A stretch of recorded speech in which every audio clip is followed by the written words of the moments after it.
Epstein.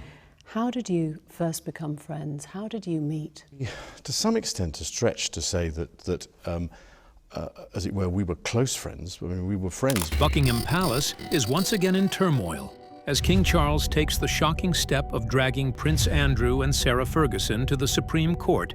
Having him step down and be stripped of his titles is something that is long delayed, and it is very appropriate. This is why King Charles is king. After a disturbing leaked email surfaced. The message, reportedly containing explosive details about hidden royal dealings, has sent shockwaves through the monarchy and the British public alike. For years, Charles has tried to maintain the fragile dignity of the crown. Prince Andrew's the king's brother, so how could this documentary impact the monarchy? There's no doubt that Prince Andrew's friendship with Epstein still has the potential to hugely influence the reputation of the monarchy. But this revelation may be the final straw. So, what was in that email? And why has the king finally decided to act? The email that shook the palace. It started with something deceptively small. An email buried deep within the archives of royal history, quietly forgotten until now. Dated 2011, the message seemed ordinary at first glance, but its contents would soon rattle Buckingham Palace to its foundations. The email, reportedly sent by Prince Andrew, allegedly showed him contacting a Metropolitan Police officer, asking for personal information about a young woman named Virginia Giuffre. Then, at the center of the explosive Jeffrey Epstein scandal. Her name had just surfaced publicly, and the photograph of Andrew with his arm around her had already left a stain on the monarchy's reputation that time could not fully wash away. Yet this newly unearthed message hinted at something darker, that a senior royal may have attempted to use official police channels to uncover private details about his accuser. If true, it was not merely a lapse in judgment, but an act that blurred the lines between privilege and power. The alleged request reportedly included Giuffre's date of birth and even her U.S. Social Security number, details far too specific to be dismissed as curiosity. For investigators, it raised disturbing questions about intent. For the monarchy, it threatened to reopen a chapter it had fought desperately to close. When the email resurfaced in 2025, it didn't just reignite a scandal, it tore open old wounds that had barely begun to heal. Within the palace walls, whispers spread like wildfire. The Metropolitan Police swiftly confirmed they were reviewing the claims. And once again, the Duke of York found himself at the center of a storm he could not control. For King Charles, already navigating delicate public trust, the timing was catastrophic. Behind the formality of royal protocol, frustration and disbelief brewed. How much longer could the family absorb the damage? But the impact wasn't confined to official corridors. It struck hardest at home, at Royal Lodge, where Prince Andrew continued to live alongside his former wife, Sarah Ferguson. For years, their unusual friendship had been a symbol of loyalty amid chaos. They shared not only a home, but a long, complicated history that had somehow endured scandal, divorce, and public scrutiny. Yet, this leak changed the tone entirely. Those close to Sarah described her reaction as furious and deeply shaken. The content of the email, and what it revealed about Andrew's possible actions, had reportedly left her both heartbroken and enraged. Her name, and that of their daughters, Princess Beatrice and Princess Eugenie, had been mentioned before in the Epstein files. Now, with this fresh revelation, she feared they would once again be dragged into the public's unforgiving glare. For Sarah, this was no longer about defending Andrew or shielding the royal image. It was about protecting her family. The emotions were raw, the trust fractured. Behind closed doors, arguments reportedly erupted. And as the shockwaves reached the king himself, the decision came swiftly and publicly, a call for legal accountability. The palace that once closed ranks around its own was now confronting its most painful reckoning yet. The ghosts of 2011 had returned, and this time, King Charles wasn't looking away. So how did Sarah Ferguson transform from loyal defender to fearless challenger? And what secret discovery pushed her to defy the crown? Stay tuned. The breaking point inside the palace. When the leaked email reached the front pages, it was more than just another headline about Prince Andrew. It was a silence that stole the spotlight. Sarah Ferguson, once his most vocal defender, suddenly vanished from public view. For a woman who had stood beside her ex-husband through humiliation, scandal, and years of suspicion, her quiet withdrawal spoke louder than any royal statement could. It wasn't just exhaustion, it was the sound of a long-held loyalty beginning to break. Behind the palace walls, murmurs began to spread, whispers that Sarah, the Duchess of York, was seeking legal advice about an extraordinary move, taking Prince Andrew to the Supreme Court. To the outside world, the idea seemed absurd, even sensational. But to those who knew the history, it made chilling sense. Sarah had spent decades painstakingly rebuilding her public image after her divorce, clawing her way back from the ridicule of tabloid headlines, from financial struggles, and from years of being dismissed as the fallen Duchess. Every step she took in business, charity, and publishing had been a battle to stand on her own. But now, one resurfaced email threatened to destroy it all. The message, already casting Andrew in a deeply troubling light, carried implications that stretched far beyond him. It hinted at entanglements, names, meetings, and associations that could stain not just the Duke, but Sarah and their daughters, Princess Beatrice and Princess Eugenie. Reports began circulating that her family's names had been mentioned in older correspondence linked to Jeffrey Epstein, even suggesting that Sarah and the girls had once visited Epstein after his release. She fiercely denied it. But denial couldn't erase the shadow of suspicion that now loomed larger than ever. For Sarah, this wasn't just about reputation. It was personal betrayal. She had stood by Andrew when few others would. She had defended him, absorbed the public scorn, and believed that loyalty would one day bring peace. Instead, she now found herself facing the fallout from choices she never made. The leaked email didn't just expose Andrew's alleged behavior, it exposed her vulnerability. Her career as an author and advocate, her work with charities, even her credibility as a public figure. All of it risked being dragged into the scandal's undertow. Those close to her described a woman transformed, furious, resolute, and unwilling to be the collateral damage of another royal disaster. Legal advisors reportedly laid out her options, from protecting her professional image to pursuing a formal claim if Andrew's conduct had caused reputational harm. But friends insisted her motive wasn't revenge or money. It was self-preservation, and perhaps something deeper. A message that even within the monarchy's shadows, accountability could no longer be avoided. And yet, the situation spiraled far beyond personal conflict. When word of Sarah's intentions reached King Charles, the tone inside Buckingham Palace shifted sharply. What had begun as a family crisis was now a matter of institutional survival. The monarch, already burdened by his brother's controversies, saw the storm forming, not outside, but within his own walls.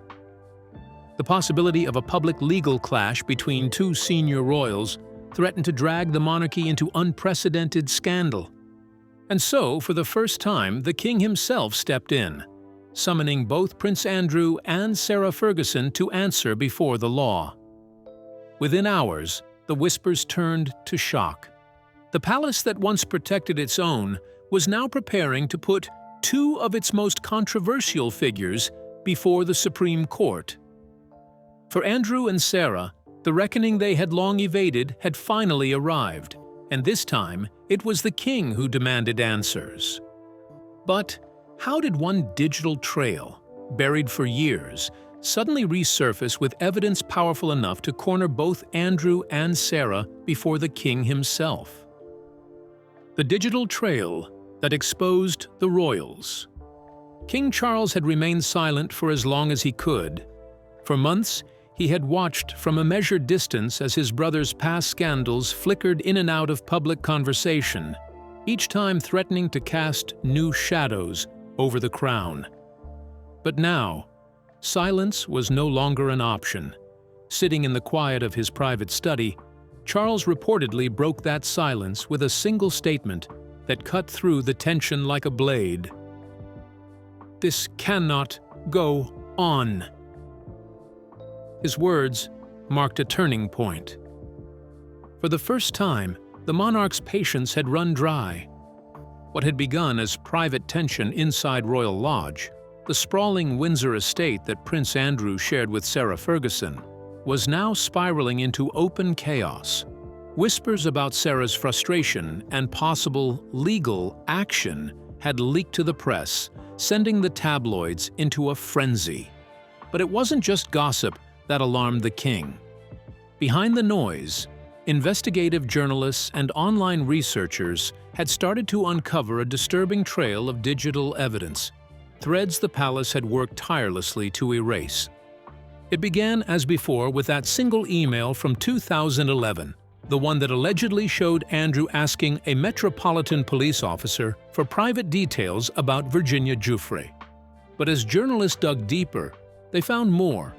Fragments of correspondence buried in digital archives, unsealed case references, and old Epstein-related files reappearing on online forums. Piece by piece, timelines were being rebuilt. Some messages appeared to involve royal aides. Others referenced meetings that had never been made public. What emerged was a pattern, a network of quiet communications that painted an uncomfortable picture of access, secrecy, and influence. The more they uncovered, the more the questions grew. Who else had known about these exchanges? How far had the royal connections reached? And crucially, had Sarah Ferguson herself been aware of more than she admitted? For the king, the implications were devastating. It wasn't just about Andrew anymore. Some of the documents revealed overlapping dates, times when Sarah and their daughters, Princess Beatrice and Princess Eugenie, were reportedly in New York, coinciding with known visits linked to Epstein's associates. There was no proof of wrongdoing, but the coincidences alone were enough to reignite suspicion. The optics were disastrous. And in the court of public opinion, coincidence often carried the weight of guilt. For Sarah, the discovery was unbearable. Sources close to her revealed she had stumbled upon evidence suggesting her family's names appeared far more frequently in these digital traces than she ever imagined. If true, it would explain her fury and her sudden determination to distance herself, even if that meant standing against Andrew. What had begun as his scandal had now morphed, in her eyes, into a betrayal that endangered their daughters' futures. Inside Royal Lodge, arguments erupted behind closed doors, but outside the walls were closing in. Screenshots spread online. Reporters gathered at the gates. The quiet refuge that once shielded the Duke and Duchess from scrutiny was dissolving into chaos. When word of these latest revelations reached Buckingham Palace, King Charles saw no path left but confrontation. The monarchy could no longer rely on silence or damage control. It was time, he decided, to bring everything into the open. Through the only institution that stood above reputation and rumor, the law. Now both Prince Andrew and Sarah Ferguson were summoned before the Supreme Court. To the public, it was shocking. To the king, it was necessary. After years of silence, denial, and quiet negotiations, accountability had finally come knocking at the gates of Royal Lodge, and this time it bore the royal seal of the crown itself. And what could have pushed King Charles to take the unimaginable step, turning royal blood into defendants beneath his own crown's command? Keep watching The Monarch's Dilemma. By the time the leaked emails consumed every front page, Buckingham Palace was no longer a symbol of quiet order. It was a fortress under siege. Behind the gilded doors, tension hung thick in the air. Phones rang relentlessly. Advisors moved in hurried steps through the marble corridors, their whispers echoing off the walls that had witnessed centuries of royal crises. But never one quite like this. What had started as a single email scandal had now spiraled into a storm threatening not just reputations, but the very credibility of the monarchy itself. King Charles sat at the center of it all, surrounded by aides, private secretaries, and weary legal counsel. The normally composed palace press office was drowning in midnight strategy sessions and panicked calls with media executives. Every outlet wanted answers. Every rumor demanded a response. And every silence, no matter how brief, was interpreted as guilt. The king's instruction was simple: contain the damage, preserve the crown. But for the first time, even that seemed out of reach. Inside those late-night meetings, Prince William's voice reportedly cut through the noise. Calm, but firm. He was said to have urged his father to abandon the palace's long tradition of silence. "No more quiet cover-ups," he reportedly told senior staff, warning that secrecy had become the monarchy's greatest weakness. His call for transparency, at least as much as royal protocol would allow, revealed a growing generational rift. The old guard clung to discretion, believing that time and dignity could outlast scandal. But William, shaped by a modern world of instant headlines and public accountability, saw the danger in waiting. The longer they hid, the deeper the suspicion grew. For King Charles, the crisis had become deeply personal. His patience with Prince Andrew had worn thin long before the email resurfaced. But this was different. The accusations were not only legal in nature, but moral, striking at the heart of what the monarchy claimed to represent. And now, with Sarah Ferguson's rumored legal intentions looming like a sword over the family, the threat was no longer confined to Andrew alone. Both he and Sarah were now seen as liabilities, potential catalysts for a scandal that could fracture what little unity the royal family had left. Reports from within the palace painted a picture of a monarch torn between loyalty and duty. To defend his brother meant risking public outrage and the collapse of trust the crown had struggled to rebuild. To let him fall, however, would be to publicly admit that the royal institution was not immune to accountability, a precedent few before him had dared to set. The Queen's old advisors urged caution. The younger courtiers whispered of decisive action.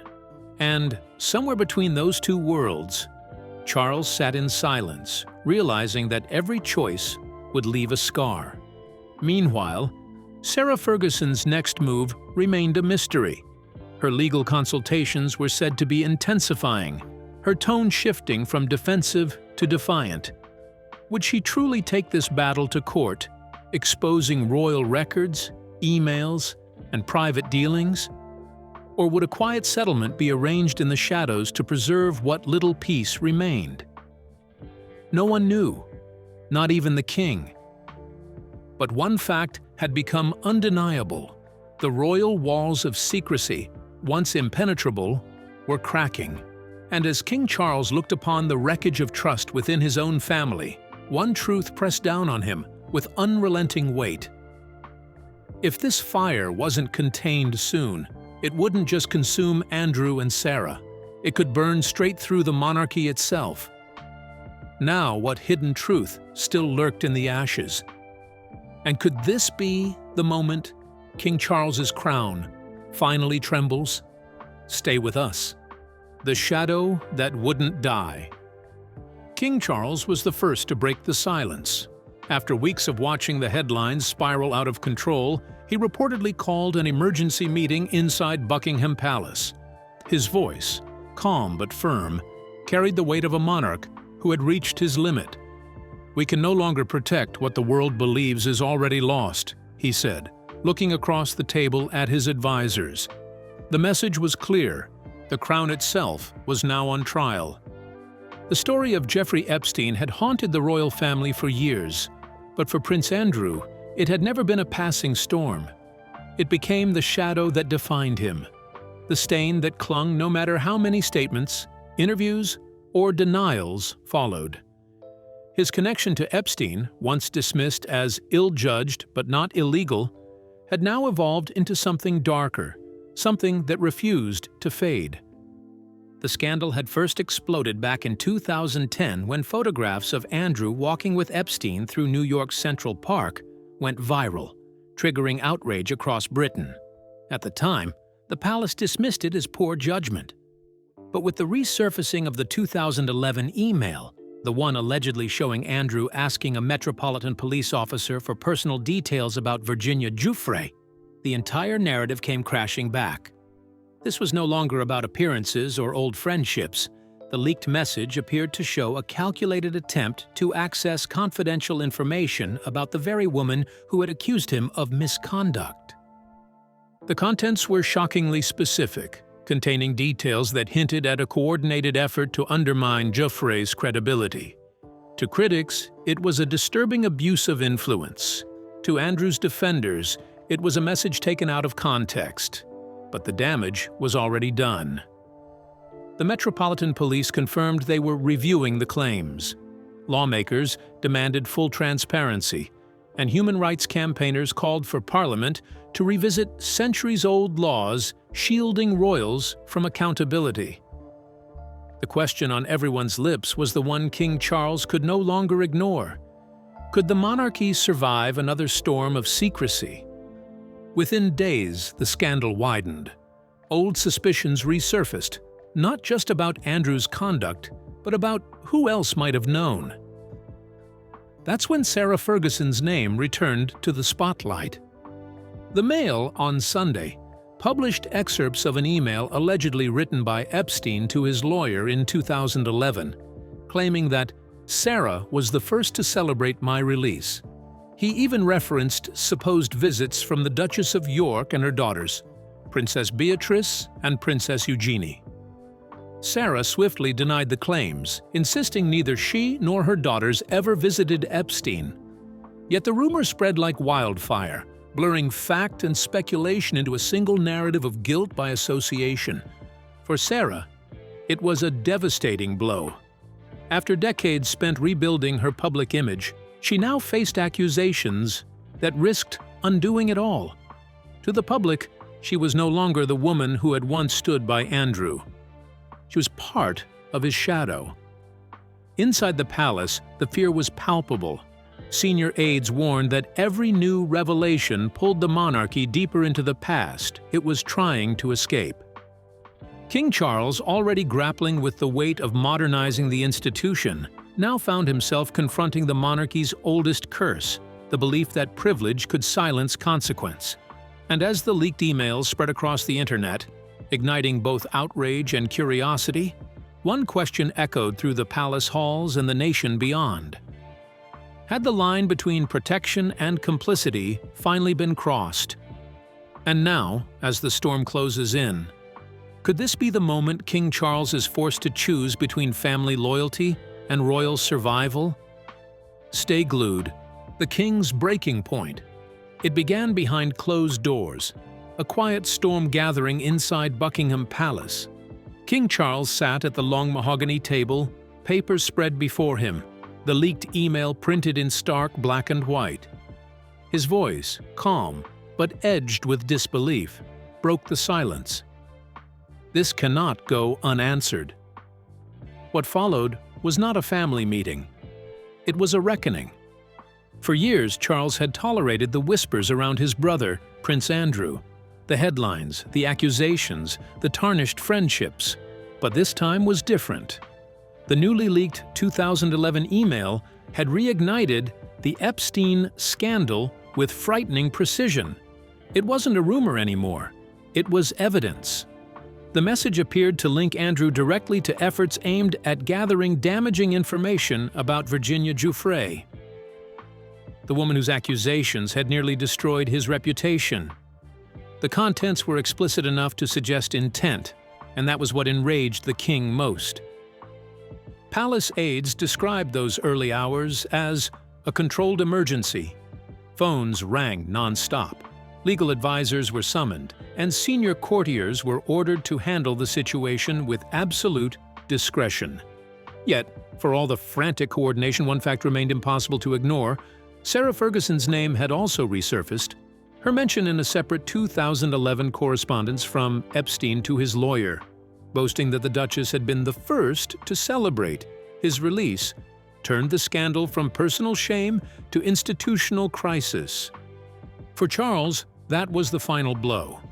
He saw it not as coincidence, but as collusion, or at the very least, negligence that had placed the monarchy in peril.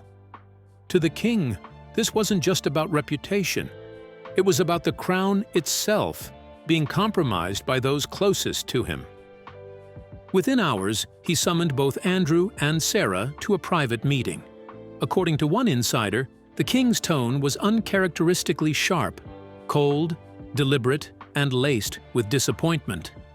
"I cannot defend what I do not trust," he reportedly said. The meeting stretched for hours. By the end, one decision had been made. The matter would go beyond palace walls. The monarchy would no longer shield its own.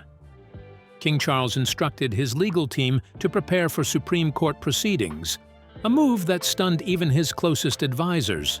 It was a historic gesture. A sitting monarch referring members of his own family to the nation's highest court. Yet, Charles insisted it was necessary. The crown, he said, must be above suspicion, not beneath silence. As the news quietly spread through Westminster, the implications became clear. This was no longer a palace scandal. It was a constitutional crisis. Parliamentarians began to whisper about precedent, about the future of royal immunity, about whether Andrew and Sarah's alleged actions could expose weaknesses in the monarchy's legal protections. Inside the palace, the atmosphere grew heavier by the hour. Sarah Ferguson, already devastated by years of public scrutiny, was reportedly distraught. Andrew, pale and withdrawn, refused to comment, claiming the email had been taken out of context. But the king's patience had run out. Outside the palace gates, reporters gathered like vultures. The public wanted answers, the press wanted accountability, and the monarchy, already fragile in the post-Elizabethan era, stood at the edge of another storm. King Charles had drawn his line, but the question was, could even a king control what came next? The breaking of royal immunity. King Charles began the meeting with words no monarch had ever dared to utter in public or private. "We can no longer protect what we cannot defend." His voice, measured but resolute, filled the dimly lit study where senior advisors waited in uneasy silence. The scandal surrounding Prince Andrew had once again exploded into national outrage, and this time the storm had spread far beyond Buckingham Palace. What began as a family crisis had now reached Westminster, the seat of British power, and the king knew the walls were closing in. For years, Parliament had avoided stepping into royal affairs, restrained by centuries-old customs that shielded the monarchy from direct scrutiny. But the leaked email, the one allegedly tying Andrew to efforts to discredit Virginia Giuffre, had crossed a line that tradition could no longer conceal. The public was outraged, the media relentless, and now even lawmakers were openly defying royal boundaries. To them, this wasn't about scandal anymore. It was about justice. Labour MP Rachel Maskell from York Central, long outspoken about accountability in the royal household, revived her 2022 Removal of Titles Bill. This time, her message carried an unmistakable edge. "Every time this story resurfaces," she declared, "it re-traumatizes victims and destroys public faith. The monarchy must not be exempt from consequence." Her bill proposed that either Parliament or the monarch himself could strip royal titles in cases of disgrace or misconduct. A move that, just years earlier, would have been unthinkable. Soon, other voices joined the storm. Ed Miliband described the leaked email as deeply troubling, demanding an inquiry into whether there had been any interference with police investigations. Nadia Whittam of Nottingham East went further, accusing the palace of hiding behind vague statements and voluntary retreats. Even within the House of Lords, a chamber typically cautious about royal criticism, the mood shifted. Labour peer George Fulkeys called for a review of the outdated restrictions that prevented Parliament from holding royals accountable. Accountability, he said bluntly, must extend to all, even those born into privilege. In this rising tide, the monarchy's long-guarded secrets began to look less like tradition and more like evasion. MPs questioned why royal finances remained exempt from transparency laws, why wills were sealed in perpetuity, and why public funds could be used to maintain properties like the Royal Lodge, still occupied by Prince Andrew. The debate had evolved into something far larger than one man's disgrace. It was now about the future of monarchy itself, and whether it could coexist with modern expectations of accountability. Meanwhile, Sarah Ferguson, once fiercely loyal to Andrew, found herself entangled in the widening circle of suspicion. Her rumored decision to consult legal counsel, initially dismissed as personal, now seemed like a pivotal act of self-preservation. To the public, it appeared as if even those closest to Andrew were turning away. To King Charles, it was a confirmation of something darker, a family unraveling under the weight of its own silence. Inside the palace, aides scrambled to contain the fallout, but their efforts only deepened the impression of secrecy. The king's vision of a modern, transparent monarchy was being put to the test like never before. Westminster was no longer whispering. It was demanding answers. And as the tension between Crown and Parliament reached a boiling point, all eyes turned toward the Royal Lodge. In this quiet estate, Andrew and Sarah had once found refuge, now standing as the epicenter of a storm that could redefine the very meaning of royal immunity. So what do you think? Is King Charles's move to drag Prince Andrew and Sarah Ferguson before the Supreme Court a bold stand for justice or a desperate bid to save the Crown's crumbling image? We'd love to hear your thoughts in the comments. Don't forget to like, share, and subscribe for more unfolding royal revelations.